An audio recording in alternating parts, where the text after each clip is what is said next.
చూస్ country delight, live better. ఇప్పుడే country delight app ని download చేసుకోండి.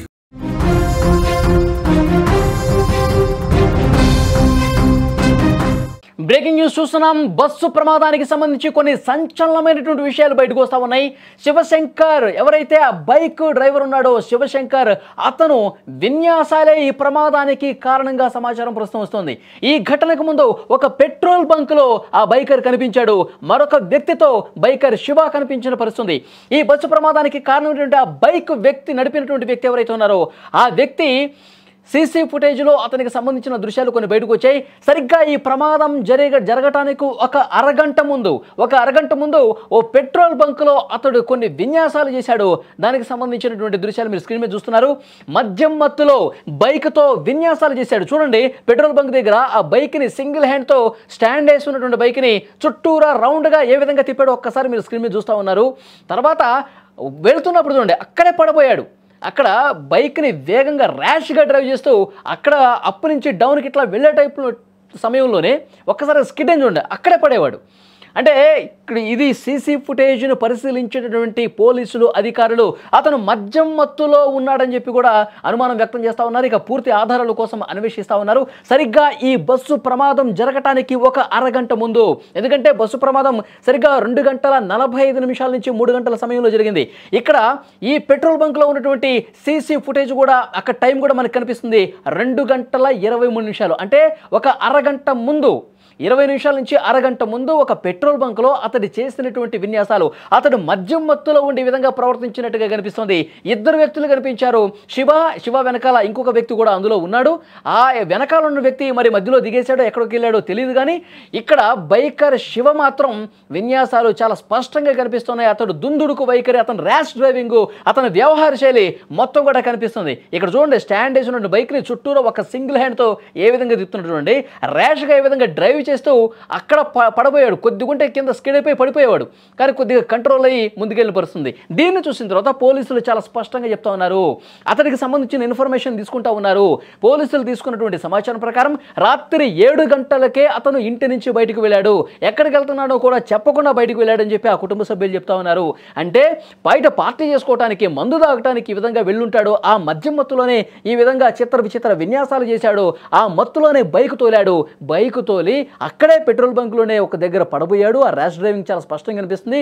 అతను హైవే మీద వెళ్ళిన తర్వాత నేషనల్ హైవే 44 మీద ప్రయాణం చేసేటప్పుడు ఆ కావేరీ ట్రావెల్స్ బస్సు వచ్చినప్పుడు ఇతను మద్యం మత్తులో ఉన్నాడు కాబట్టి డ్రైవింగ్లో అతను తత్రపాటు పడుతున్నాడు కాబట్టి ఆ విధంగా ఆ బస్సుకి దగ్గరగా పోనిచ్చాడు.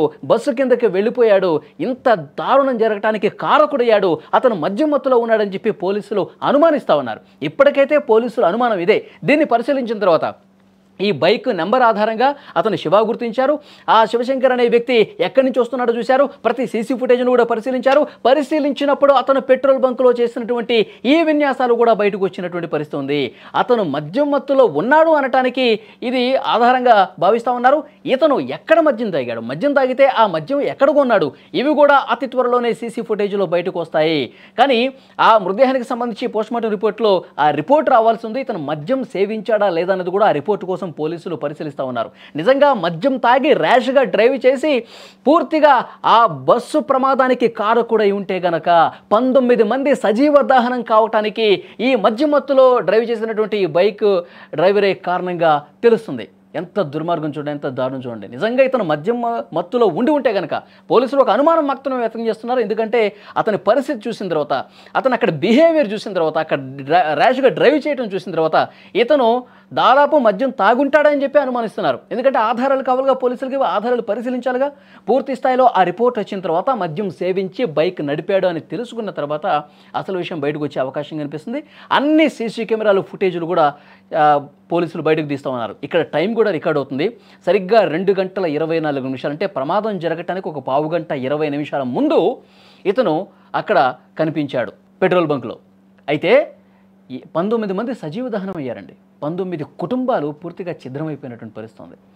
ఎన్నో ఆశలతో, ఎన్నో కలలతో తమ జీవితాన్ని అందంగా చూసుకుంటున్నటువంటి ఆ కుటుంబాలన్నీ కూడా సజీవ దహనమైపోయాయి. కనీసం బయటపడటానికి అవకాశం లేకుండా పూర్తిగా మంటల్లో చిక్కుకొని కాలిపోయినటువంటి పరిస్థితి ఉంది. ఇప్పుడు దేశవ్యాప్తంగా ఈ ప్రమాదం గురించే పెద్ద ఎత్తున చర్చ జరుగుతుంది. ప్రైవేట్ ట్రావెల్స్ యాజమాన్యాల అక్రమాలు అవి కనిపిస్తూ ఉన్నాయి. వాళ్ళ నిబంధనలకు పాతరేసి కనీసం నిబంధనలు పాటించకపోవడం ఒకటి కనిపిస్తోంది.